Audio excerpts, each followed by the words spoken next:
Hello, my name is Todd Zarwell. I'm an optometrist who developed the refraction tutorial and simulator, which can be found on medrounds.org. And I just wanted to give you a quick little rundown of that.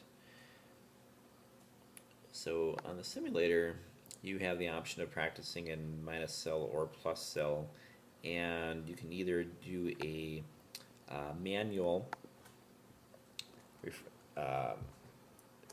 option where you can enter the prescription that you want to refract to. So let's say minus 5, minus 2, 2.25, axis 10, and enter the patient's best vision and their age, which will affect how well they accommodate, of course, and refract from there. Or you also have the option of some case studies where there's just a number of patients they can choose from of varying ages, best corrected vision, prescriptions, and then choose one and do a refraction. So basically we have a four-opter and an eye chart, and it might look a little intimidating just like those things normally might to a new practitioner. But basically this works just like a four-opter. To refract, you'll of course just close one eye first and include an eye. You can zoom in on just the right half to make it a little bit easier to see. You can do retinoscopy if you choose to.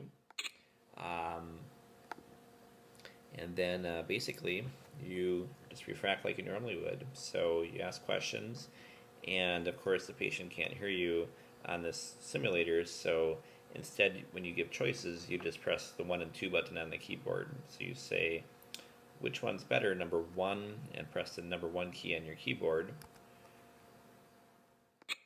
or number 2, and they say it looks clear either way. Maybe you could show me a smaller row of letters. So rookie mistakes. So we probably should measure the vision first. So since they have a prescription in here, we'll just ask, read the chart with this. They're reading 2025 already. Read this chart. Can't read any of those. So basically, we'll just isolate this row and ask which one's better, choice 1 or 2. And we get a response that a typical patient might give, something confusing. They look about the same, but 2 is better. How about now 1 or 2, and they liked 1 better?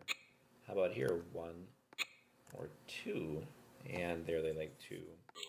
We'll go down a row, read the chart, and 2, U, E, or B, R. So they're not reading it very well. So we're going to go back up a couple of rows.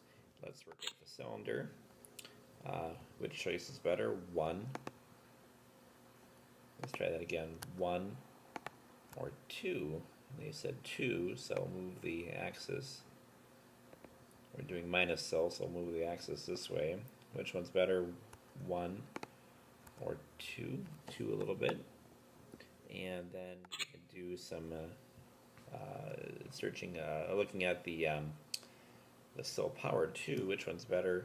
1 or 2? They like 2, so we'll add a little bit more minus. And basically, just continue on from there. When you're done with the one eye, you can switch to the other one, of course. I'll include that one and go from there. And when you're finished, press the finish button, and it tells you how many questions you asked, what the endpoint was, what you found, and what quality of vision that you refracted to, and what quality of vision the patient should be able to achieve. And it just kind of gives you a sense of how you're performing. And I think it's helpful for students to be able to practice. And sometimes when you're a student, you get a lot of chances to practice on young, healthy myopes. So this gives you a chance to practice on sometimes more complicated patients. It also lets you experiment with refracting in plus cell and minus cell without having to do something that you're not quite comfortable with on a real patient. So check it out. It's found at medrounds.org. And again, I'm Todd Zarwell, and I hope you find it useful.